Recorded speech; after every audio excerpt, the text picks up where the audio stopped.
welcome to the new series from Performance Works International, Guest Practices. I'm Jeremy Blaine, CEO of Performance Works International, and I'll be running a series of videocasts with special guests who have a story to tell from both business and life experiences. The conversations are designed to explore their journey, uncovering new ideas, innovations, and next practices that we can all learn from and be inspired by.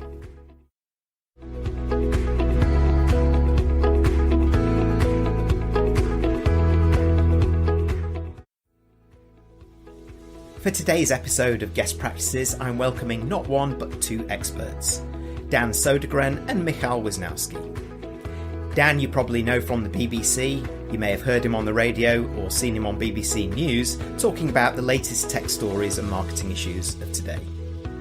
In fact, he used to own a marketing agency and is a serial tech startup entrepreneur in Manchester where he lives. In fact, he is an early investor in the HR tech company Flock, which is all about organisational culture. This was founded by my second guest, Michal, who studied organisational culture at the University of Manchester and set up the business in the city. That's where he met Dan. The whole essence of the business is building it on a technology platform that can inform the culture of the organisational team and create more productive cultures through data and science. We explore this more during this episode, and please feel free to comment and share your own experiences below.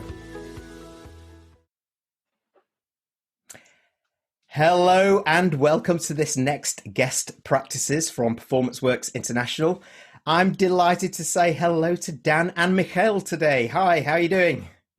Hi, hello. Hi. So I've made the introduction of you and your company a little bit, but Michal, perhaps you can start by doing the same. Tell us a little bit about yourself, a little bit about your company, and what is your passion? Oh, okay, passion as well. So my name is Michael, and I'm the founder of Flock. So in short, Flock is a SaaS platform that provides a digital team development coach, helping remote teams increase their revenue by creating more productive cultures using data and science. My passion, bird watching, of course. That's why the name, Flock. Just joking. Okay, this is not what I was expecting when I talked about what's your passion. However, thank you very much. So does that make you, what is it called here? A twitcher, a tweeter, a birder? What is that? Well, so I'm not really a bird watcher. No offense to people who love bird watching. Actually, the reason why we set up Flock is because of the attributes of birds. So you've got birds who got unique feather features. So we treat each person as a unique individual. So we embrace their individuality. Birds mate for life as well. So there's this retention and we're in it for the long run. And also flocks work in flocks. So it's all about collaboration for us as well. Yeah, and I see how that links very closely to culture at the centre of all this too. Yes, exactly. So thank you very much. So Michael or Michal, I call you Michal, but Michael, if you prefer, yes, both, okay. Both and over to Dan. And I've got to say, first of all, Dan, that's a lovely shirt. Where on earth did you get that, man? Thank you very much. Yes, no, a good friend of mine, Andy, makes these shirts, and as you well know, yes. I wear them on the BBC and other things because I am not only contractually obliged to, because that's part of the deal, but also I'm a massive advocate of what they do. They also do a great shirt. I was wearing it actually yesterday for another video podcast with someone, and it's not this one, but I have a little chip inside the cuff. It's cash cuff. So you can actually pay for things contactlessly, but this one doesn't have it in. So it's a kind of shirt of the future. Oh, we know. We've had Andy as a guest on this before, so he demonstrated this exactly. But you've got something additionally to that, haven't you, which nobody else has got for COVID times? Show us that. I think they're now bringing them out, actually. They're now doing them properly. This is a prototype from many years ago. So I also have a... Come on. I mean, this is high fashion meets digital. So anyway, Dan, look, tell us a little bit about yourself, how you're involved with Flock and the other things you do, and your passion. Well, I mean, I'd say my passion is fashion, but that would simply not be the case. I'm just very lucky that I have some good friends. I actually had a t-shirt company years and years ago. It's still going now. THCC, which is the they have a trading company, it's an ecological fashion company, and they're still going strong now. Makes really cool t-shirts. So there you go. Well, that's one of my passions is green stuff, the environment. But actually my biggest passion is making the world a better place. And I know it sounds a little bit twin, a bit coy and a bit silly, but that's the reality. I believe that we're on the planet to make it better, not to make it worse. And I think that in work, the future of work will be around values and purpose and drive and actually making the world a better place. If we make it a worse place, it won't exist. So 25 years ago, I was trying to do it around hemp and the environment. Now I'm doing it with Flock and making the world a better place. It's probably about the 9th or 10th company I've run. I've run a few. I won't bore you with all the details, but I now have the joy of going on the BBC and other stuff. And that's how I got on there, because I'm just very old. So I've done lots of stuff. And but as my mum rightly says, you're not so clever. You're not sitting on a beach. She has a good point. I'm not a multi-millionaire. I'm not on the beach. But Flock, I'm hoping, will be the next way we can. So we started this, Michal started this tech company and as a SaaS platform. And actually, I tried to build something very similar about 7 or 8 years beforehand. And the irony being is it failed because I didn't get the right team on board. So we were trying to build this thing around team culture and SaaS propositions and algorithm. Remember, 7 or 8 years ago, it was a bit before its time. And we couldn't get the right team. So when Michal told me what he'd done, I was like, oh my God, this is brilliant. So I invested in Flock a couple of years ago, and then he's been so kind to let me come on board and help him from then on. So I do that, and I help a lot of other tech companies with the landing and some other things, but I do a few things. Great. The dream team at Flock then, no doubt about it. And we need more people like you in the world right now, Dan, I would say as well. It's actually a great transformational opportunity, not just in business, but in life, as we know around the world. But businesses particularly, coming into 2020, we were already going through transformation. We were already in the era of high disruption. Companies weren't transforming quick enough. Old cultures did not suit where the company was going, either from a digital perspective or the changes in the workforce. So, coming to you first, Michal, and getting straight into this point about values and behaviors, the drivers of culture, why should organizations, functions, and even teams really focus on their culture right now in terms of the world of work now?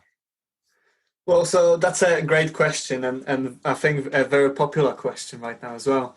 And I think the reason why we should maintain and invest in a strong and purpose-driven culture right now is because we really operate in a time of uncertainty. Companies are going into the unknown, and we personally are operating in the unknown as well. And as I always say, neuroscience shows that uncertainty produces the most anxiety, even more than the pain itself. So there's this anticipation of the unknown that can do a lot of damage for us because we just anticipate the worst.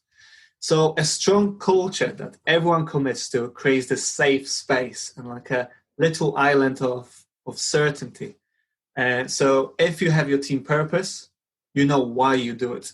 If you've got your core values, you sort of know how you do it.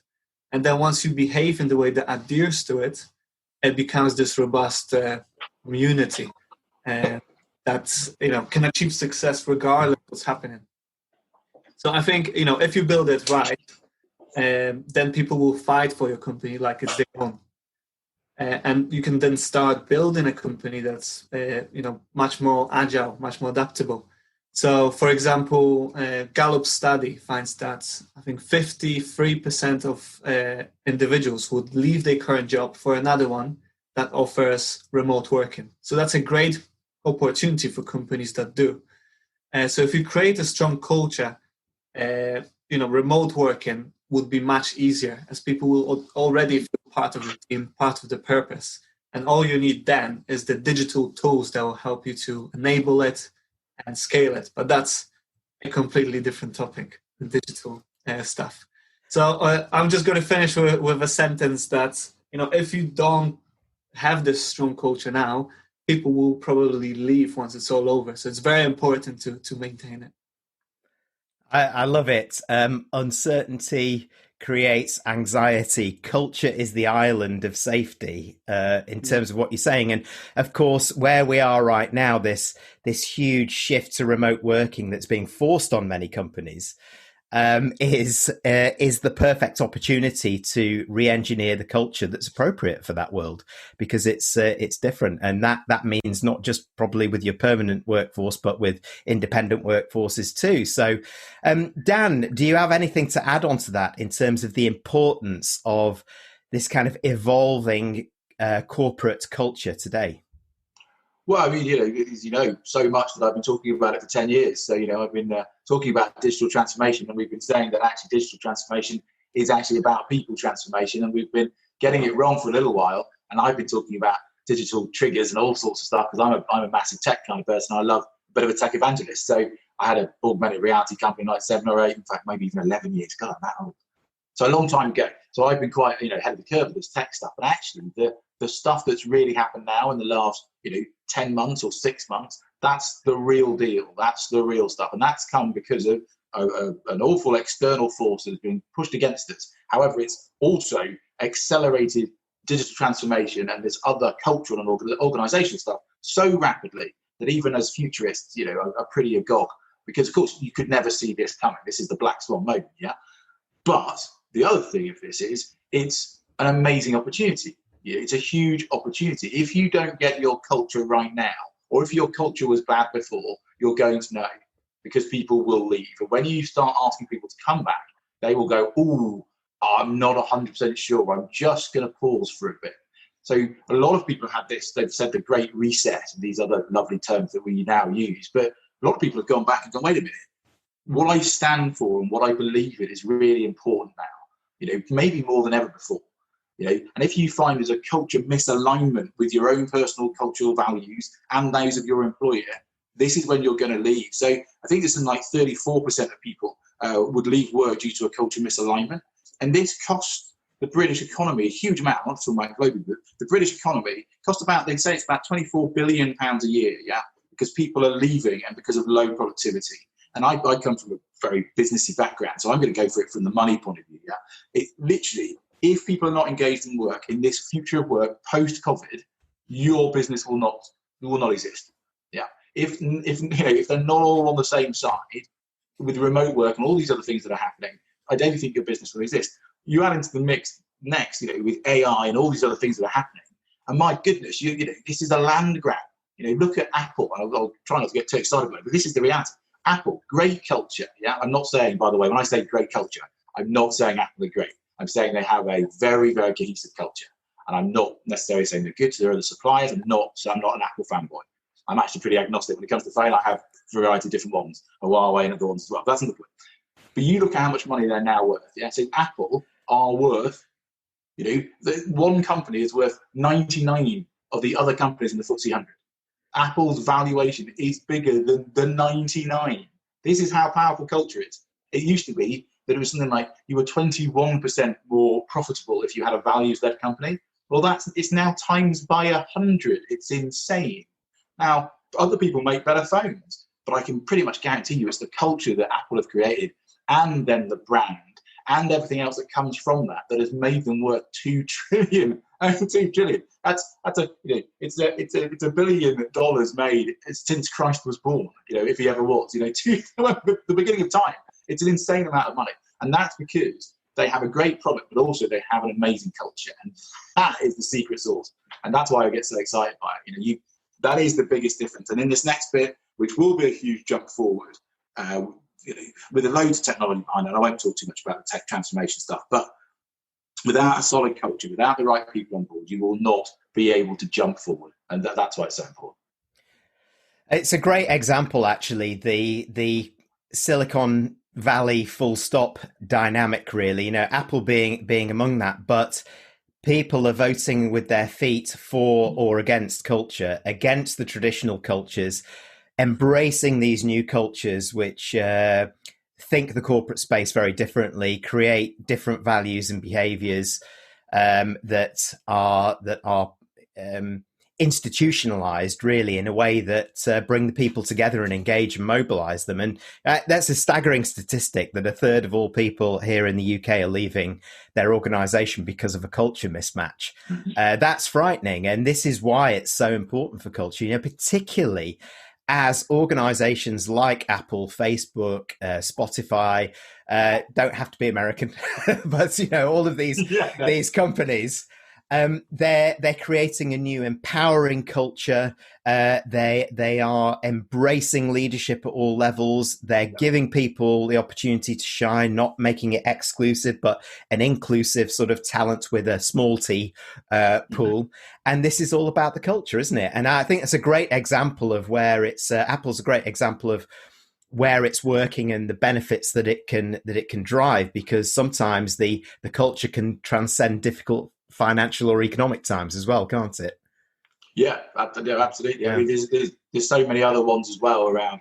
Again, they're not necessarily the companies that you want to necessarily see winning, but even Amazon, which is meant to have a slightly odd culture, let's say, actually has a much better culture because it's a cohesive culture compared to others. And as you brilliantly said, and I was going to talk about this later, but Spotify is I think it's one of my, apart from Gymshark, they're one of my other favourite employee brands at the moment. But Spotify does an amazing job of empowering their own people and wanting them to be famous. They want each one of them to become famous in their own right, and it's that excitement of bringing in the kind of the B2B turns into B2C, which actually becomes me to me, which is the strength of employee brand.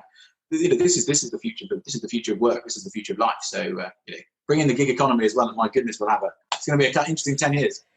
Oh wow, yeah, you're bringing all of these things that I know that both of us are passionate about around this transformational period that we're in. Let's better not get into that.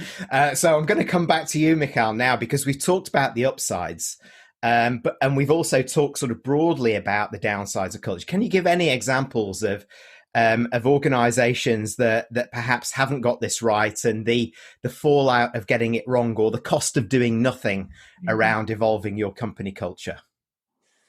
Well, so I always like to focus on the positive, but like, for example, Spotify. Spotify is a great company. They've got a great company culture, like all around autonomy, as you said. I think they created this concept of squads, and the way they work is all around autonomy. So it's a great example to look at.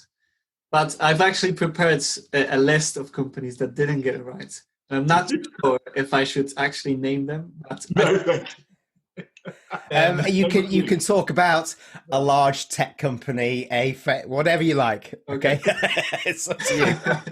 But if they've already failed, then I think you can name them.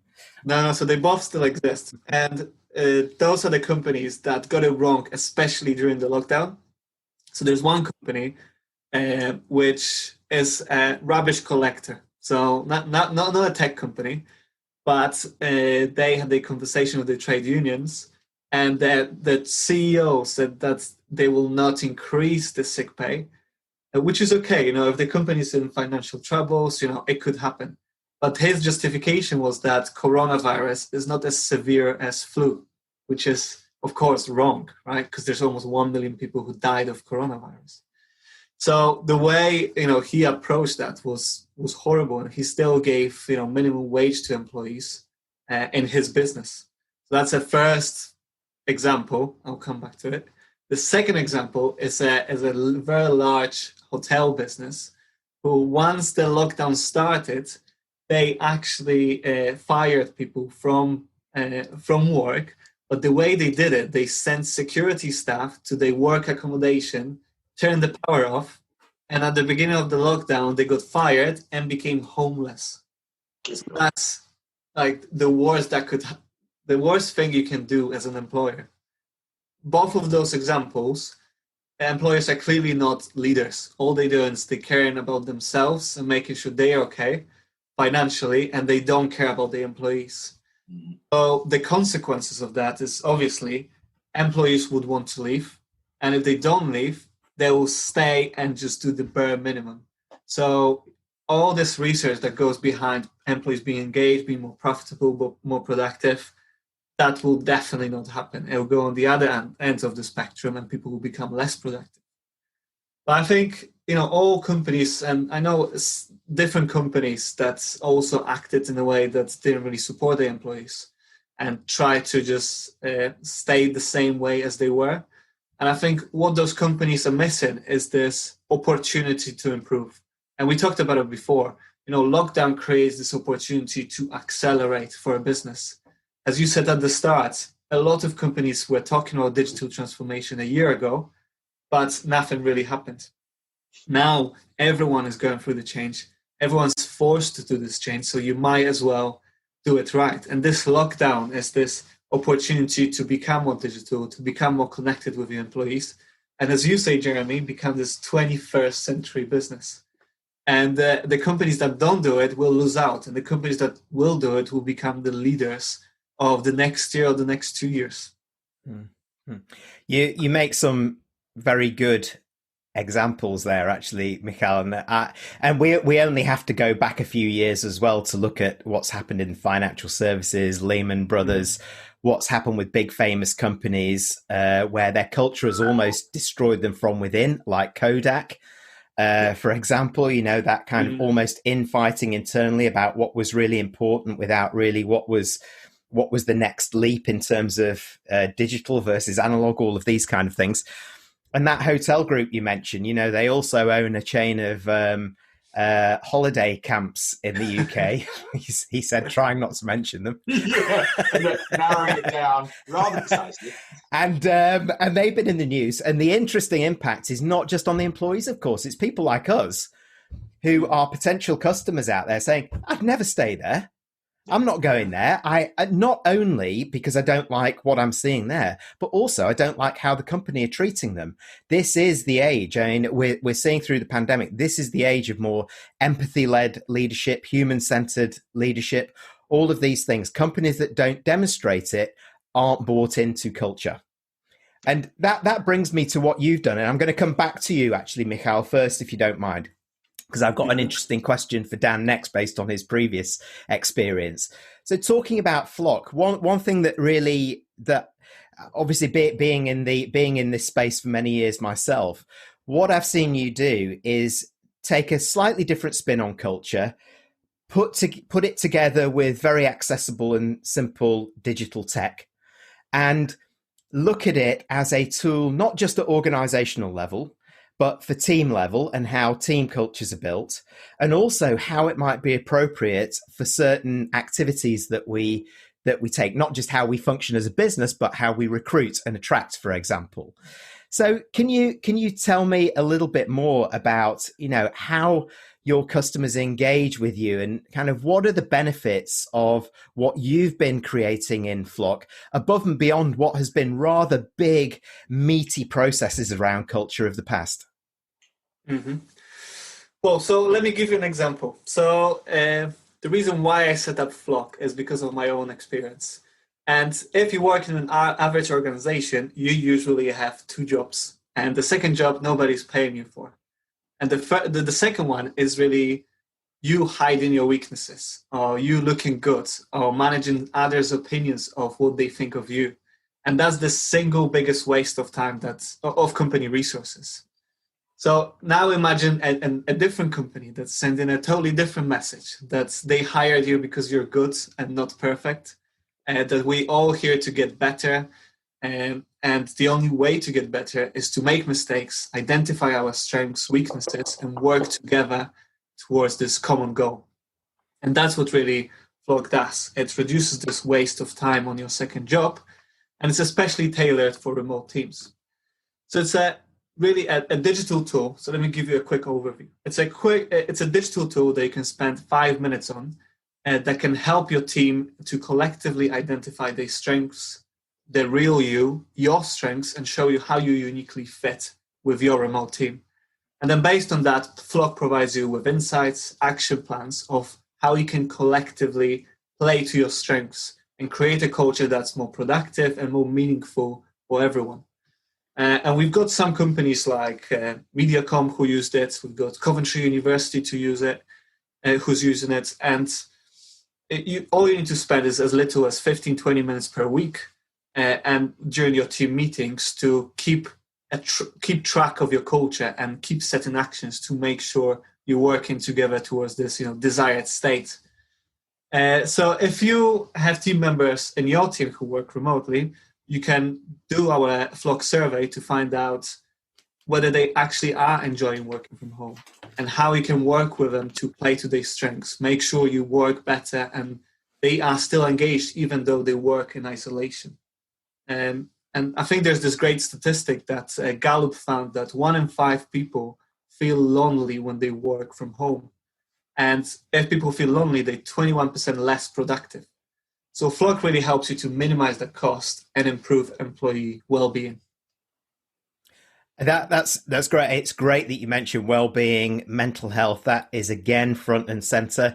I'm in the middle of a new piece of research about emerging leadership trends, and feedback from employees suggests that the approach to wellness and mental health of them as employees is trumping traditional things like salary, skills, and what have you as a key foundation stone for them to be in the organization at the heart of culture, clearly moving forward, you know.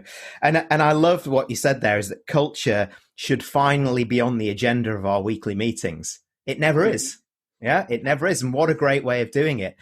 So I'm going to come to Dan, because Dan, you mentioned when you started a similar business, probably way ahead of the game, actually, a few years ago, and found that your team wasn't quite right there. Yeah. The interesting question now is, have you tried this within Flock? Or if you prefer, what customers, without naming names, of course, what customers have tried this, and what surprises or insights has it thrown up that has allowed them to put this front of center? Well, I'm not going to, I would be really tempted to start listing a whole thing of testimonials from people. And we're very lucky. We have people like Sandy Lindsay, who's on our board, who's from Tangerine, for OBE, Tangerine and other businesses. We've done it all with those businesses. And I'm sure she's very happy to talk to people about it, and even she sings our praises, and they love what we've done in the Juice Academy and Tangerine and several other businesses. But I'm not here to name drop, even though I obviously just did. In fact, actually, I am, because the BBC. Well, the BBC might be using it as well. So I'm quite excited by that one. So there we'll see. But they're just starting off. We've got lots and lots of, but not. We'd love more people to be using it. Of course, we'd love the whole world to be using it. But we have quite a few folk that are using it. I'll talk about us, if I may, if that's okay, because I know that I'm not treading on any toes and not doing anything silly. So what I loved about, I actually did the Flock test, or the Flock survey, and the values test before I invested. In fact, anyone who invests in the business, anyone who works for Flock, or even suppliers of Flock, they all have to do the survey test, because, of course, we all have to be aligned. It would be a bit ironic if we then work with people that weren't culturally aligned with ourselves and weren't a good values fit and a value add. So even before putting money into the business, I did the test. Thankfully, I passed, so to speak. Now, of course, there's no right and wrong with values, but there is cultural alignment and misalignment, and we are very highly aligned. And one of the ways the team, and we are a remote team as well, we have people in Nigeria and in Poland and in the UK and in different parts of the UK. One of our key things is customer focus. Yeah, one of our key things is customer focus. The other one is professional development, and then there's a third, which is around caring. And I'm a bit of a hippie, so yeah, I'm very much a caring person. I want to change the world as well. But our big one is customer focus, and that gives us a really good culture for where we are. Yeah, because we are a SaaS platform, a tech SaaS platform that continually changes. And it's about people. So if we weren't customer focused, I'd be a bit worried about us doing it, because you have to be, yeah, in this world, this thing that the tech world sometimes isn't. And they create bits of tech that no one ever uses again because they were never customer focused. They never even asked anyone whether they should build it in the first place and what they should change. The other one that I particularly love about Flock is we're about personal development. So in our team meetings, we know, because we're quite objective led, that we should be talking about, okay, almost to the extent that we actually do this. We actually do every day. We talk about what are the 3 things we're going to do to have a successful day. We then, at the end of it, what did you do at the end of that one? And the end of the week, we'll say, how is it successful? What are we celebrating? How have you, how have you become a better person professionally? And also, what can we do next week and next month to start making sure you learn more stuff? Because I'm all about always learning. My obsession's about learning new stuff. So that's what I love about working with and for Flock, because we're all those types, and I don't want to say types of people because that makes it sound a bit odd, but we are all customer focused. So you don't have to have no one's sitting there going, oh, why are we watching more videos? Why are we talking to customers more? Why are we doing more interviews? Because everyone knows we're all customer focused. Customer feedback is king, and that feedback's the breakfast of champions, and that's how we're going to get a great company. Now, There are other things. There are 9 different attributes in Flock, and of course, everyone's going to be different. You can have your 3 core motivators and strengths. There are other ones that I'm particularly strong on, which is like things like autonomy.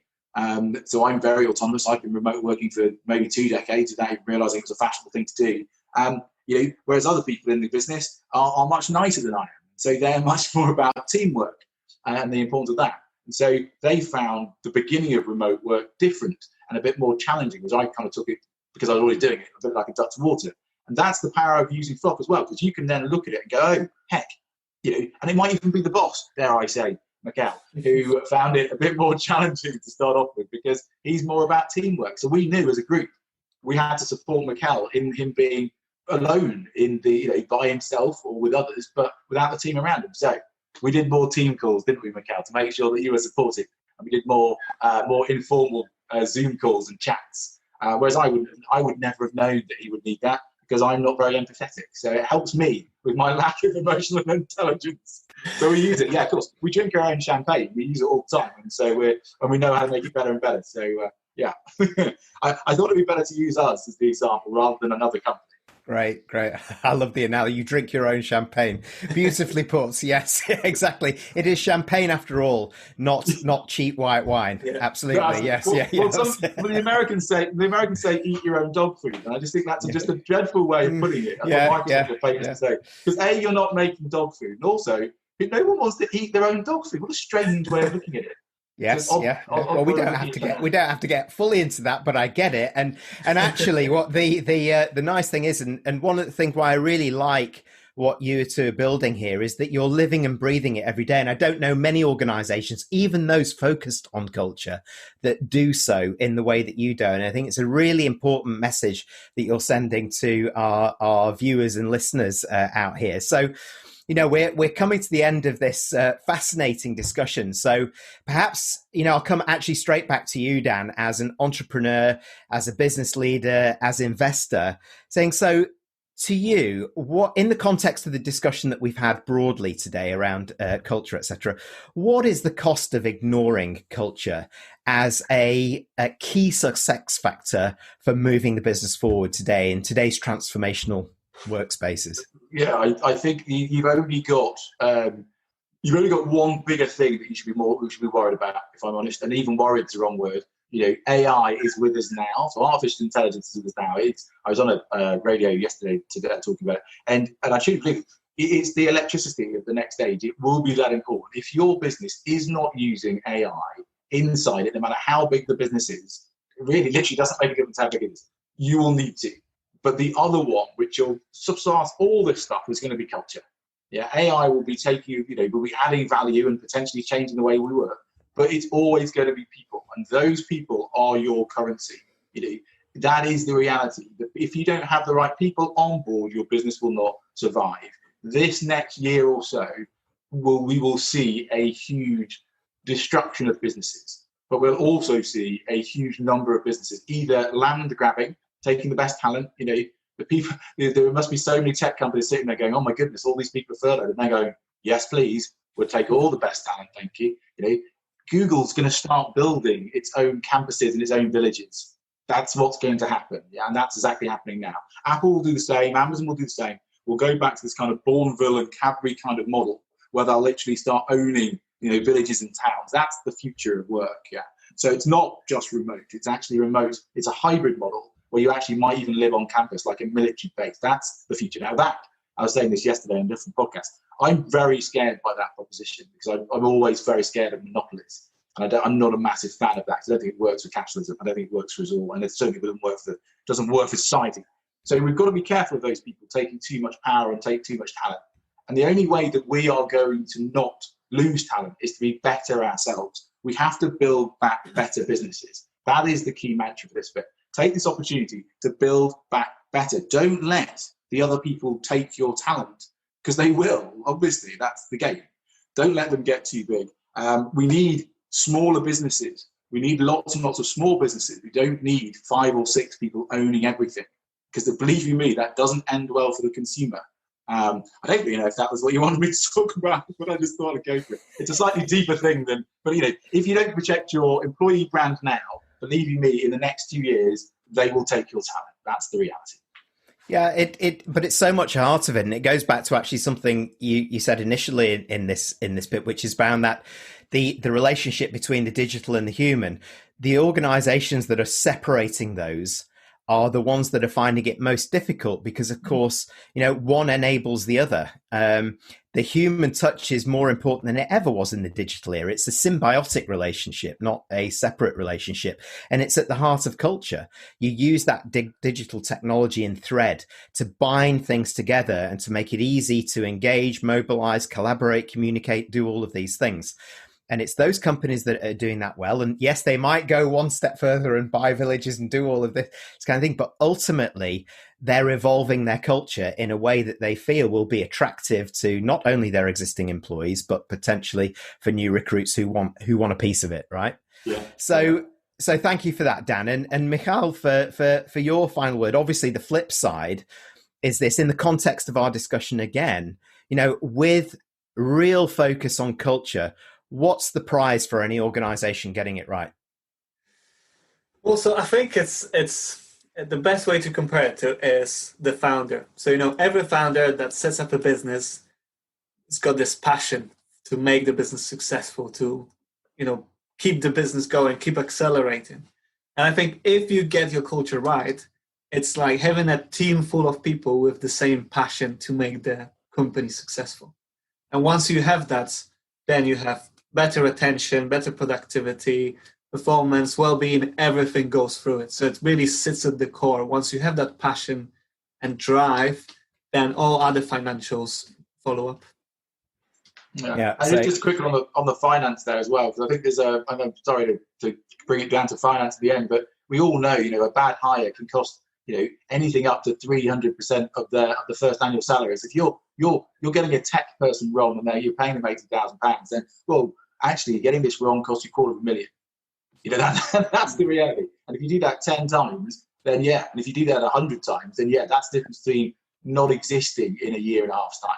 That's the reality of it, And I know it's a bit brass tacks at the end of the day, but business can be about finance and can be about bottom line, and you've got to look at the cost of getting this wrong, and it's much higher than people are thinking right now. Does that work? Just curious, does that work the other way around? So if you get that right hire at that high cost, they're really productive, they're really good. Can you quantify that the other way? Well, I think this next bit, and this is kind of a little bit off topic, but this next bit will be fascinating because you start looking at the multiplier of people. 70% of people think they're more productive working from home and working remotely. People are about between 20 and 30% better when they are more engaged. When you start looking at those factors of not being scared, being more able, feeling free, yeah, I think you're going to find that becomes a multiplier. It's not just, it's 20 times 70 times whatever. So it's an insane amount of money on the upside. But of course, one of the ironies of life itself is that you don't recognize the upside until it's gone. This is the problem, isn't it? It's the risk analysis moment. It's not the profit side. It's literally, we're going to lose £1 million this year because people aren't being productive. Well, actually, it could be £5 or £10 million up. But of course, by then you're successful. And you say, well, it's because we're so clever. The board sit there and say, well, we're really good. But actually, it's your people and your culture that was great. It wasn't necessarily the board. That's right. And therefore, that glue of having something that captures those people in terms of fit with the culture, the evolving culture, really setting them up for success rather than setting them up for failure and the cost of the business, as you say, which we've seen so many times in the last sort of 10 years, particularly, and continue to see now. Look, this has been an absolutely fabulous discussion and very insightful. So for those watching and listening this, Michal, how do they get in touch? How do they find out more? Yes, so our company name is Your Flock. It's yourflock.co.uk.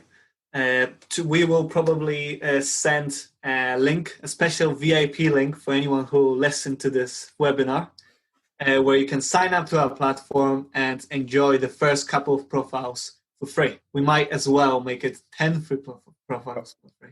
Mr. Ambassador, you spoil us at Guest Practices. That's fantastic. Well, do send me the link and we'll make sure that we put it on the video as well. Look, thank you to both of you for joining us, and thank you to our viewers for tuning in again. And goodbye. Have a great day. Have a great day. Thank you. Take care. See you. Thank you for joining our Guest Practices videocast. Please do subscribe to our YouTube channel through the link below, or check out our website to access more in our current series of expert interviews.